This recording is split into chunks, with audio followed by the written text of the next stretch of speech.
Hola, un saludo a todas las personas que escuchan. Esto quiere ser una pequeña formación de la fiesta que celebramos en este día, en este domingo 7 de junio del 2020, y que es la solemnidad de la Santísima Trinidad.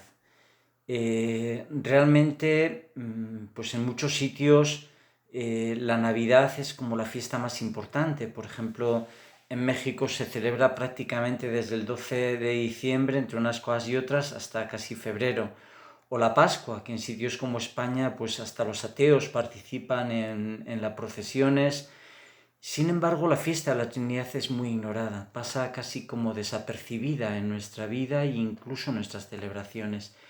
Y sin embargo es la fuente de todas las fiestas, es la fuente de todas las celebraciones. Por eso me gustaría hoy dar una pequeña formación en la que vamos a llegar a algunos escritos de Jaime, pero quisiera partir de la historia. En algo tan sencillo como hacer la señal de la cruz en nombre del Padre, del Hijo y del Espíritu Santo, que nos han enseñado desde niños, o cuando decimos gloria al Padre, al Hijo y al Espíritu Santo, cuando rezamos el credo, en algo tan sencillo como eso y tan asumido casi inconscientemente, hay toda una historia muy larga. Para empezar, la Biblia. La Biblia es la historia de un pueblo y la historia de personas que han buscado a Dios, que han tratado de entender quién era Dios, que han buscado el proyecto de Dios sobre sus vidas y que han intentado dejarse guiar por Dios. Bien, pues desde Abraham, desde Moisés, que en el monte busca el rostro de Dios, Elías, el rey David, en todas sus incoherencias, pero con sinceridad buscaba de corazón a Dios, hasta llegar a Jesús y los apóstoles. Pues es toda una historia de conocimiento. Yo diría que un lugar que es punto de llegada de la revelación de Dios en la Escritura, en la Biblia, es 1 Juan 4:8, cuando el apóstol San Juan, en uno de los últimos escritos de la Biblia, dice: Dios es amor.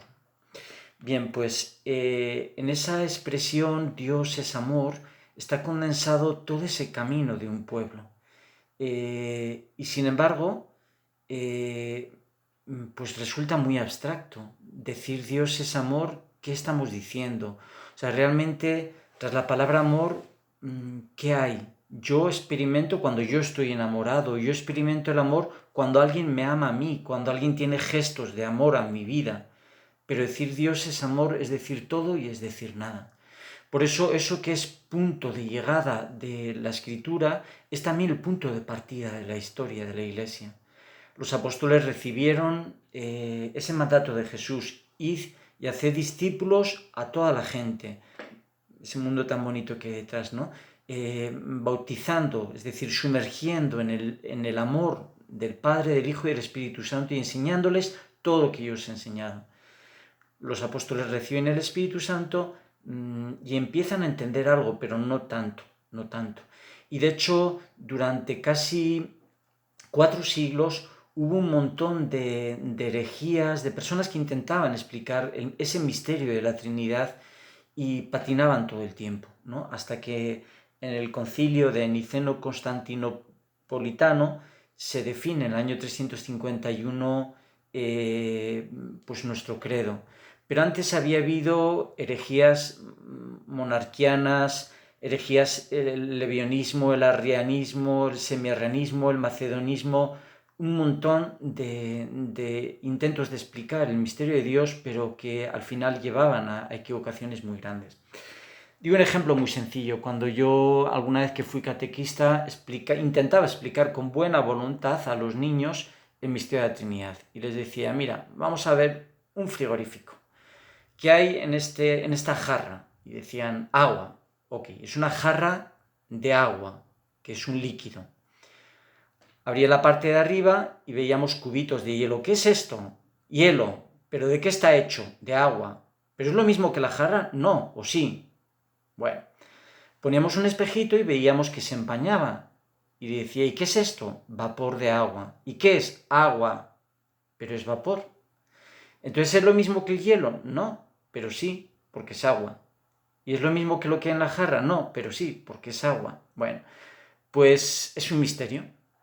De pronto hay agua arriba, en medio, abajo, y no es lo mismo, pero es lo mismo. Si tú el agua, eso ya cuando estudiaba biología lo supe, ¿no? Si tú el agua la sometes a una temperatura alta y a una presión, ese agua no es ni hielo, ni líquido, ni gas, sino las tres cosas a la vez. Entonces, pues, es un misterio muy grande de la ciencia, pero es real. Bien, pues yo le explicaba así a los niños, se quedaban con los ojos abiertos, luego me di cuenta que eso es una herejía, la herejía del modalismo. O sea, Dios es uno, pero tiene tres formas de expresarse. Y no, ¿ves lo fácil que es recaer en energías, incluso con buena voluntad, ¿no? Entonces ya en el año 381 se define el credo de nuestra fe y todavía durante unos siglos hay broncas para entender si Jesús era verdadero Dios o no, verdadero Dios, verdadero hombre, hasta el Concilio de Calcedonia, 451. Luego todavía hubo sus ramalatazos y de hecho en el año 1054 todo un bloque de la Iglesia, el Oriente, se separa del Occidente. Es el cisma de los ortodoxos. Y todo era por una I, porque ellos no aceptaban que que el Espíritu Santo proviene del Padre y del Hijo. Ese I es lo que hizo que una franja inmensa de la tierra se separara de la fe de Roma, de esa fe trinitaria y por un tema de una forma de entender la Trinidad. Bien, luego las cosas se han calmado más o menos hasta nuestros días y pues el Concilio Vaticano II retomó el tema de la Trinidad indirectamente, pero intentando pues después del Vaticano dar como explicaciones más sociales, con influencia social y también afectivas. En medio pues los místicos orientales, santos como Ignacio Loyola, como Isabel de la Trinidad, los grandes místicos han intentado explicar ese misterio de la Trinidad, ¿no? Cada uno con su forma. Entonces, en la teología, pues desde los años 90 ha habido como un pequeño despertar, ¿no? En medio de eso, pues también van surgiendo herejías modernas, ese gnosticismo antiguo, que era una herejía que se repite hoy en la nueva era, en la que al final vienes a decir que todo es Dios, que todo es amor, que todo es, pero no, se niega que Dios sea una comunión de personas. El modalismo actual, esas herejías modernas, que es por ejemplo los testigos de Jehová, que niegan el misterio de la Trinidad y dicen que todo eso surgió en Babilonia y no sé cuántas cuestiones, ¿no? El triteísmo, o sea, un afirmar como que hay muchos dioses y que todos están a la par, o el tema del género, ¿no? Invoquemos a Dios, sea él o ella. Entonces se arma todo un lío con el tema de los géneros aplicados a Dios, ¿no? O la teología liberal, que al final viene a negar todo lo que no se pueda explicar o racionalizar, todo lo que es sobrenatural o milagroso. Entonces, hoy todavía sí surgen muchas herejías. Sin embargo, en realidad las herejías más graves son las prácticas. O sea, los católicos vamos a misa, decimos en nombre del Padre, Hijo y Espíritu Santo, amén, pero nuestra vida no es trinitaria. Confundimos al Padre con el Hijo. Pensamos que el Espíritu Santo es algo. O sea, son dos alguien, el Padre y el Hijo, y el Espíritu es algo, como una fuerza, como una paloma, pero no entendemos que es una persona. Entonces, yo diría que una gran parte de los católicos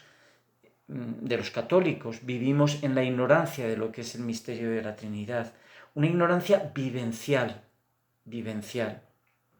Y ahí es donde llega Jaime Bonet y empieza desde los años 60 a hablar de ese misterio de la Trinidad, pero no pretendiendo escribir un libro o formular dogmas o hacer grandes tratados de teología, ni siquiera de mística, sino que con expresiones muy sencillas nos habla de ese misterio que él experimentaba y que él había conocido pues desde su infancia, a través de su vida de oración, a través de los ejercicios espirituales, a través de ese profundizar en el amor de Dios, sobre todo en la oración.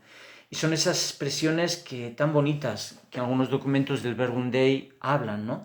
Voy a decir algunos y luego pues lo remitiré a algún documento en doc, en Word, que podéis descargar. Dicen los estatutos 214 y 215, no cabe mayor declaración del amor que la de nuestro Dios, uno y trino para con el hombre. El mismo le brinda su total amistad y convivencia, confianza e intimidad, en un diálogo sencillo, tierno, comprometido, fraterno, filial, esponsalicio, definitivo y eterno. Qué dicha y felicidad el que todo un Dios se me declare y brinde como huésped, familiar, amigo, padre y esposo, más íntimo en mí mismo que mi propio ser. Bien, pues con esta expresión, con esas expresiones, o cuando, por ejemplo, cantamos Mi querida Trinidad, o esa otra expresión de Jaime tan hermosa, ¿no? El cuarteto de mis amores, refiriéndose a la Trinidad y la compañía de María, que él no la confunde con Dios, pero pues es esa puerta al misterio de Dios, ¿no? Mi querida Trinidad.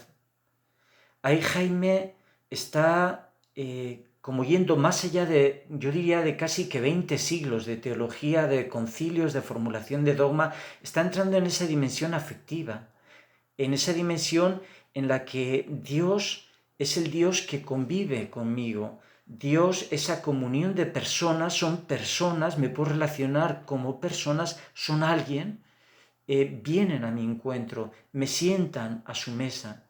Me diría como en una mesa camilla de esas que había en Mallorca, que conservaban el calor con un brasero debajo en invierno, y te sientan como en ese ámbito de circularidad, de amistad, de comunión. Bien, pues yo estuve en un colegio de sacerdotes, me enseñaron a rezar, me enseñaron a participar en los sacramentos, pero esa expresión de cercanía a Dios yo no la conocía. Mi querida Trinidad. Entonces creo que esta es como una de las más grandes lecciones y enseñanzas de nuestro fundador, esa intimidad y cercanía con Dios, con la Santísima Trinidad. De ahí nace algo que es muy concreto. De esa dimensión de intimidad no se queda en un intimismo raro de Dios y yo, sino que tiene una repercusión social. Y es el que el amor de Dios en nuestra vida se desborda y se convierte como en un icono de la Trinidad. Y por eso Jaime, el fruto de la oración es la fraternidad, es la familia. En el breviario, que es un escrito de los años 60, dice: la familia Verbum Dei constituirá para sí y para el mundo una imagen viva y genuina de la Trinidad. Es como un icono, ¿no? Por su vida de caridad mutua, como teniendo un corazón y un alma sola.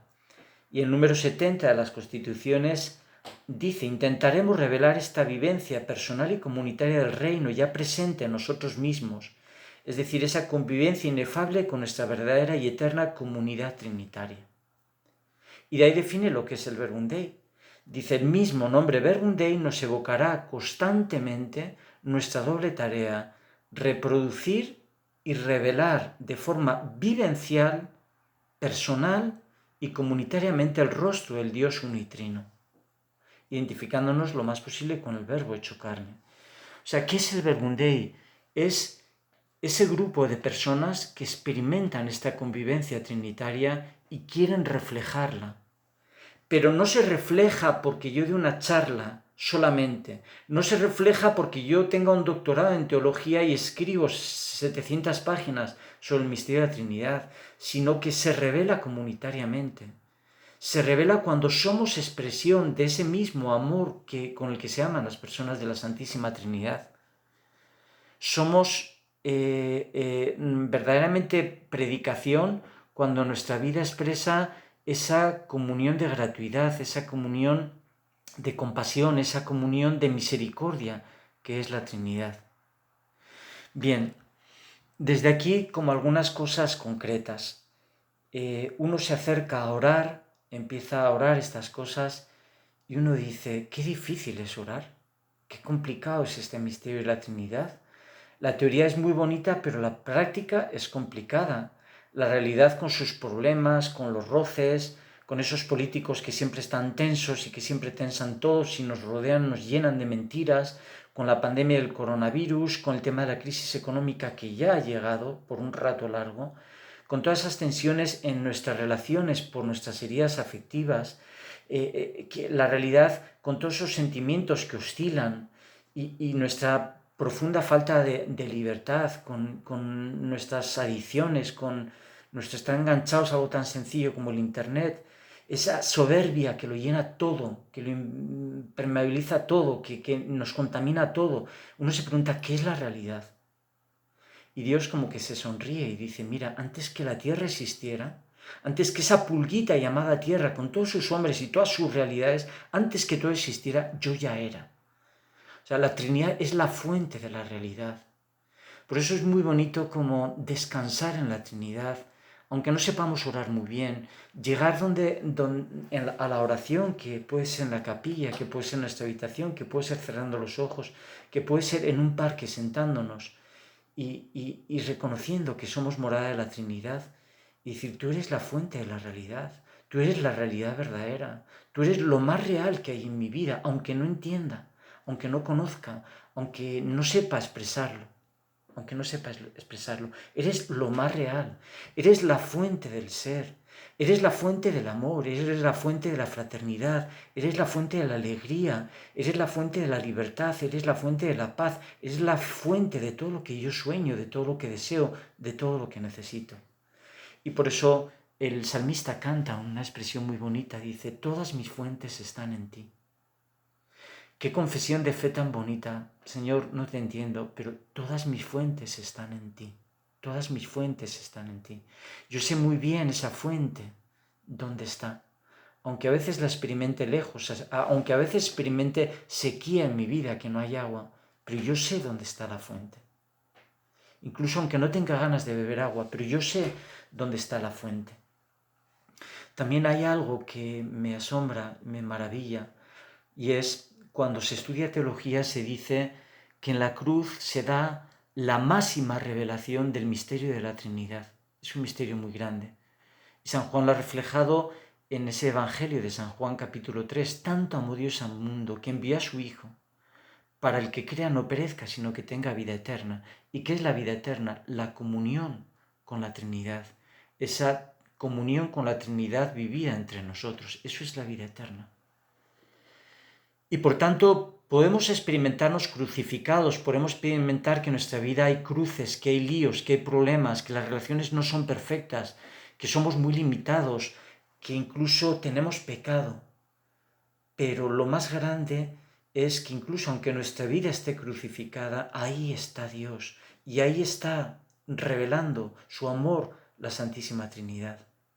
En la cruz está la máxima revelación del misterio trinitario y la máxima manifestación del amor. Y no olvidemos que Dios se revela por palabras y por gestos. Y en la cruz está su palabra crucificada, su mayor gesto de amor, el Verbo Jesús. Y por eso en nuestra vida, aunque a veces experimentemos cruz, también hay Dios viene a nuestro encuentro, Dios trinitario. Bien, pues en 1 Corintios 13, San Pablo invita, ¿no? Alegraos, enmendaos, animaos, tener un mismo sentir, y así el Dios del amor y de la paz estará con vosotros, estará con ustedes. Pues qué bonito, aun en medio de la complicación que a veces es nuestra vida, la alegría de que Dios está. Yo estaré con ustedes todos los días hasta el fin de los tiempos. Qué bonito en esos momentos de desmotivación entender que Él es la fuente. Por esos santos de la talla del Padre Hurtado, cuando le preguntaban cómo estás, decía, contento, Señor, contento. O sea, ese dejar que la vida de Dios fluya a través de nuestra vida. Dejar que los frutos del Espíritu Santo, y los tres primeros son amor, alegría y paz, estén con nosotros. No hay nada ni nadie que nos pueda quitar el amor, la alegría y la paz cuando la Trinidad está en nuestra vida. Por eso, os invito a profundizar en esta fuente de la espiritualidad del Verbum Dei. Hay muchísimo a profundizar. Los textos de Jaime que hablan de la Trinidad, las poesías de Jaime, son una fuente muy bonita, sencilla relativamente de entender este misterio, acercarnos a este misterio de la Trinidad. También las vidas de los santos siempre son como pequeños reflejos que nos acercan a aspectos de la vida de la Trinidad que nunca terminaremos de agotarla en la profundidad de su amor. Hay un santo, y termino con esto, que se llama San Hilario. Él le tocó en los primeros siglos de la Iglesia luchar mucho contra los herejes que atacaban el misterio de la Trinidad. Y él consagró su vida a estudiar, a anunciar la Trinidad, fue exiliado, fue atacado por todos, hasta por el mismo emperador. Y él dice unas palabras muy bonitas que están en la liturgia del 13 de enero. Yo tengo plena conciencia de que es a ti, Dios Padre, a quien debo ofrecer la obra principal de mi vida, de tal suerte que mis palabras y pensamientos hablen de ti. Y el mayor premio que puede reportarme esta facultad de hablar que tú me has concedido es el de servirte predicándote a ti y demostrando al mundo que lo ignora o a los herejes que lo niegan lo que tú eres en la realidad. Qué expresión tan bonita, te serviré predicando, Santísima Trinidad. Me has dado la posibilidad de ver, de escuchar, de hablar, y yo quiero invertirlo expresando que tú eres comunión de amor, pero no solo con palabras, sino también personal y comunitariamente, expresando que tú eres comunión de personas, que tú eres amor, que tú eres misericordia, que tú eres solidaridad, que tú eres generosidad, que tú eres gratuidad, a través de una vida que se convierte como en icono. Hay también, y hoy en día con internet es muy fácil verlo, un icono muy famoso, el icono de la Santísima Trinidad de Rublev. Andrei Rublev es uno de los grandes pintores rusos y él pinta un icono muy hermoso, la Santísima Trinidad, que recoge la teofanía de Mambré del libro del Génesis. Ahí habla de cómo 3 ángeles se le aparecieron a Abraham, y están los 3 ángeles pintados con una mesa en la que hay como una especie de cáliz y pan que representa la Eucaristía. Bien, pues lo podéis ver en internet y también incluso encontrar esa explicación de lo que es el icono, pero nos habla de lo que es ese misterio de la Trinidad, que nos sientan a su mesa, que nos invitan a compartir con ellos, que nos invitan a estar sentados en esa mesa de amor, en esa comunión, en esa circularidad de miradas que hay entre ellos. Vamos a darle muchas gracias a Dios por esa sencillez con la que nuestro fundador Jaime Bonet nos ha regalado, nos ha desvelado un poquito de este misterio, y poder también nosotros expresar este misterio de amor con nuestra vida, con nuestra comunidad. Así sea.